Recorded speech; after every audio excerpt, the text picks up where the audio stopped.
Hello, Zeteo here. Today we're going to be doing a speed cast, so let's get this party started. Let's set the speed to 1.5 times speed and jump right in. Game started. Alright, so we got Ubivator spawned at the bottom right hand position as our blue Armada player at 52 OS. And their opponent is Modulo spawned as our red Cortex player at the top left hand position, our 51 OS player. And this is Mithril Mountain. This map, oftentimes one player takes one of the corners, the other player takes the other corner. Depends on, how these players build, primarily. But then, yeah, if it gets cut, and then players can kind of play for the middle as well to get a little bit of extra cash. These middle mechs is only 0.5s, but yeah, the ones on the more outer sides are 2.0s. So bots can certainly help with that. We'll have to just wait and see how these players choose to open up here, but looks like Ubivator already going for that vehicle lab, starting to crank out an early blitz. So yeah, it looks like it's going to be a very early blitz pressure here. Yeah, even more than one blitz. So yeah, before constructors even, by the way. So just to point that out, that this is going to get here a bit earlier than usual. Modulo, meanwhile, getting out a fast con, going to be going and building a radar first. So yeah, pretty smart choice to put a radar on the hill immediately so that you can see all the scouts come into your base and deal with it accordingly. Or maybe you see the blitz and then you're like, oh shoot, I need to build some incisors right now. I need to crank those out before they, get too close to me. But yeah, the radar is done, and blitz just comes now into radar range. We do have a couple of rovers out as well, so just these blitzes getting here super fast at the same time as the rovers. So just a nice little build the blitzes first, get the rovers afterwards. Since the rovers are faster, they can get there about the same time, and then get a con afterwards and just kind of greed from there. And yeah, start doing some damage if you can. We got this blitz coming in from the bottom. Maybe you can find something in the bottom. Commander almost deguns it. It does avoid it. It's going to circle around to the base. Modulo moving his commander into position to deal with it. He misses the degun though, and the blitz gets through. So now the blitz is going to be attacked by this. Yeah, I guess this was enough to take it out. Just a couple of rascals with its low hit points. Meanwhile, Ubivator here sitting pretty good with a con out expanding. Does have some more blitzes coming across the field here, and does have a mine layer. So I know Ubivator likes to do kind of a mine defense with either some light mines, maybe some medium mines, depending on what he needs to do, and then apply pressure in other locations. Because yeah, once you see mines, or once you explode on some mines, it can be a big deal. It looks like this con might get taken out by Modulo. Ubivator doing a really nice job attacking that, and incisors just being a little bit too slow to circle around and protect that con. So certainly a big deal. Mine layer meanwhile gets taken out. There is a single light mine here. I doubt that the incisor is going to randomly run over it. That'd be kind of crazy to run over the one singular mine. It would be kind of nuts. But yeah, it looks like a little bit more fighting going on down here. But yeah, so far Ubivator doing a nice job cleaning it up. But yeah, what I was going to say was Ubivator likes to do this play where he mixes in some mine layers and mixes in some Janus with his blitzes. And then once he transitions into medium tanks, then all of a sudden, the big balls of incisors and things can't do very much because the Janus is there. He spreads them out to like probably the top and to the bottom, and it makes it very difficult for the other player to deal with it. And if you only have incisors. So we'll see how Modulo deals with this. If he does a good job of it or not, we'll have to wait and see. But we do have a couple more attacks coming up here at the top. Some more blitzes and rovers. Modulo doing a pretty good job spreading out his incisors, making sure the blitzes don't get too close. And yeah, dealing with both at the same time. He's going to lose a mech, but yes, I think he's going to be feeling pretty okay with that, considering he took out a couple of blitzes. Meanwhile, there is another attack at the bottom, but there's plenty of incisors here to parry that attack as well. So, so far a little bit of damage, but I mean, nothing too crazy. It's basically going to be about even. Let's see how this metal settles. Okay, so yeah, Ubivator just ahead on expansions, and I think that just has to do with the early pressure, allowing him to just kind of freely expand and not lose those mexes. in this mine layer trying to, lay some mines. But yeah, Modulo doing a very nice job, just making sure that he's being active around the map, making sure that those mine layers can't get into a fort position, into those choky positions and lay those mines. But yeah, plenty of incisors here, plenty of blitzes to defend. So I think this is going to be parried, but at the same time, there's a stealth D on this LT. Looks like the LT just barely doesn't make it all the way through its detonation timer. And yeah, it looks like these blitzes coming here, doing some nice, finding a couple incisors alone, taking those out without the other ones joining in the fight certainly helps out. This Khan getting out of dodge. This is a very important skill to have in 1v1s, by the way. Just like if you have a Khan out on the field and he is being threatened and you don't have enough to defend, it's important to be able to pull it back. It looks like he's pulling it back to build a mechs, but yeah, very important so that you don't lose that Khan, because yeah, the further away from your base you are, or that that Khan is, the more annoying it is to rebuild that Khan and keep on expanding. Ubivator also likes to do this kind of thing with his mine layers too. There's a couple of gaps here, but the idea is you build a wall here so that it's harder for your opponent to just run units along the side of the map, and that can hinder the movements of all these units and make it a little bit easier to defend.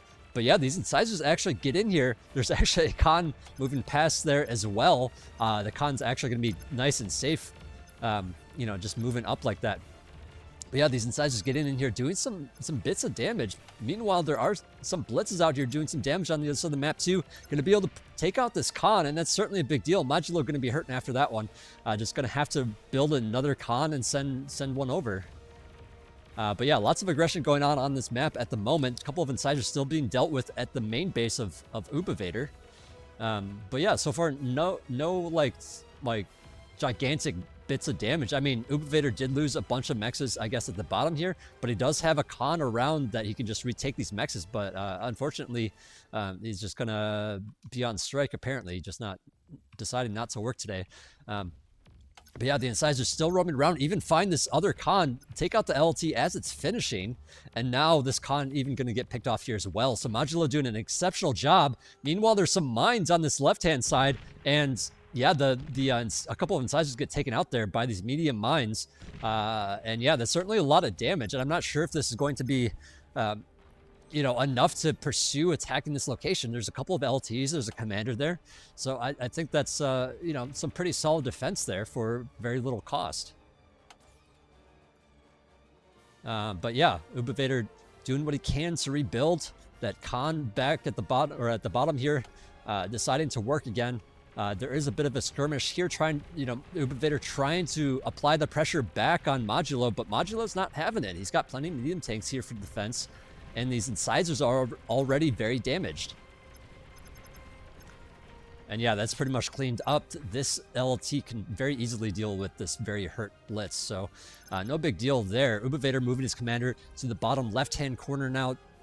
And he continues to add on some more mexes here, just trying to improve his economy, and his economy is actually not in a bad place despite all that. So yeah, a lot of the battling happening here, losing these mexes for Modulo certainly has turned this around a bit, and so the game is fairly even, but at the same time slightly in favor for Ubivator at the moment. But there are a lot of medium tanks out here, and these medium tanks can certainly clean up a lot of these blitzes. Now the Janus is a nice addition to these blitzes to help them with stuff, while even using the mine layer to help repair some vehicles here from Modulo.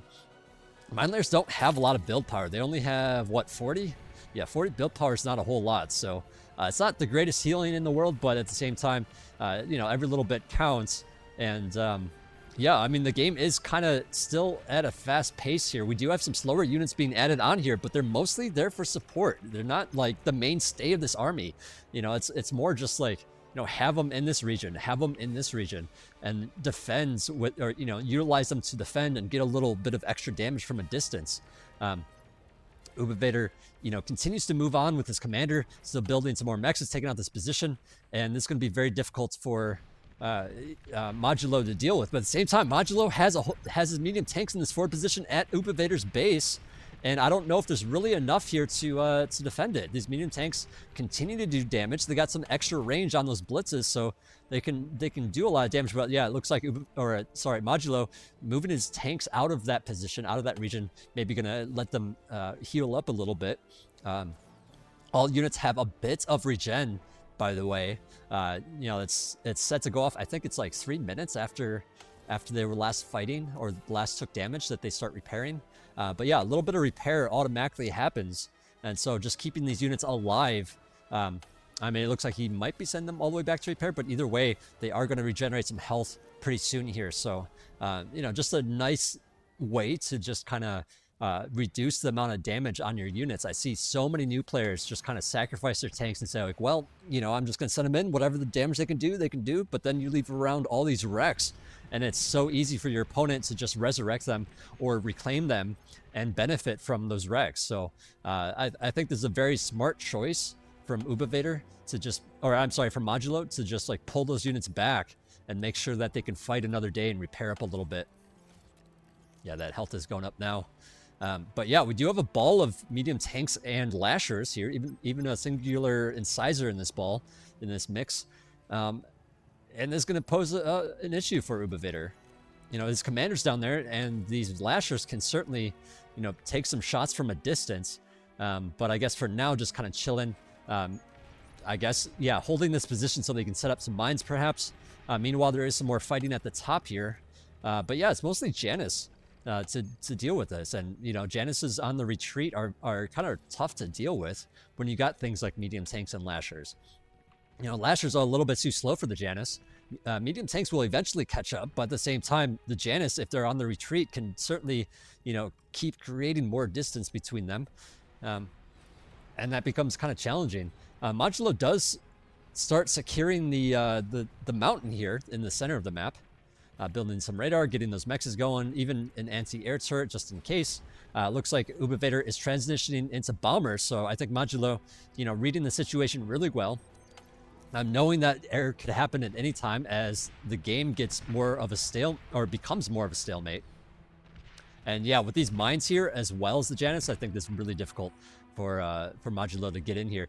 He does have a mine layer here as well, so he can clear some of these mines.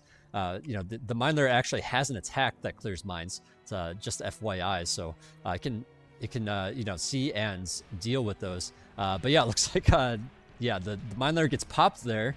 Janus is still they're still in range. Okay, they're taking some damage. But yeah, a little bit of a move here. Bombers are going across the map now. Bombing, not a whole lot has been done though. There's plenty of anti-air from these lashers from Modulo. And I like that this is now like what the game is becoming. It's becoming a little bit less about just like spamming your fast units. It's a little bit more like, well, what if I had a couple lashers just mixed in to do some random chip damage, and then I already have some anti-air.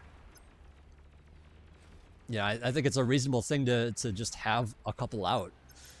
Especially, I mean, I guess, you know, to be fair, this map, you know, it is fairly open, but it's also kind of choky. You got this like, you know, this formation here, this rock formation in the middle of, you know, this location at the top and bottom, and that makes it a little bit easier, you know, to defend because you only got so much space, and you can kind of just move your units over to the other area if necessary. So, yeah, it's kind of nice to be able to add some of these units on, but I think it really comes down to like, if you're a really strong player, this is kind of what the game becomes, because you don't want to be just wasting blitzes and incisors and things.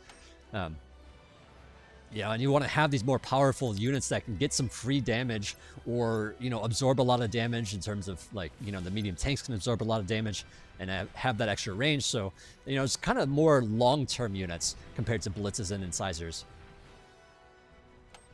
But yeah, we got a lot of tanks out here for Modulo, and Alta for Ubivator's commander's, he's in a sticky situation here. He's going to need to reinforce this location. Oh, I see. He went into T2. Now, he might have enough here to defend his commander, but yeah, his commander needs to get the heck out of there. Meanwhile, you know, Modulo's commander's a little bit safer. You know, getting tanks up to this high ground is a pain. They go up this high ground, or up the ramp so slowly that I think Modulo's in a much safer position for it. I mean, that doesn't mean that Ubivator can't go up there with his tanks. It's just you know, not usually something you think about because it's so slow. But yeah, Modulo's forces decimating Ubivators, and I mean, quite frankly, there's a lot of medium tanks here. So I mean, I'm not sure. You know, I mean, there are plenty of Jaguars, but like, is this enough to take on these medium tanks? I don't think so. So I think Ubivator's got to be really careful. Oh, and more medium tanks come into the fray, and this is just so many tanks. Even a bomber actually, okay, he's going for the commander now. Even the bomber is participating to do some extra damage, and the commander goes down. What a play. Just like the reinforcements coming from the top, mixing in with that army, and then the random bombers. I think Modulo found the opportunity to just win. And if you got that opportunity, I advise you to take it. So Modulo doing a really well thought out attack there, deciding like, okay, I'm just gonna pull the trigger, you know, even send my bombers to do a bit of extra damage so that commander takes, you know, less to take out from my ground forces. Anyways, I am Zeteo. I hope you enjoyed my cast. If you did not, please leave a comment and some constructive criticism. I try to make these, you know, fun, engaging, but also a learning tool. I want to be able to explain why these players are making these moves and point out all the good stuff. So let me know how I am doing. Anyways, I am Zeteo, and I am signing out. Thanks for watching.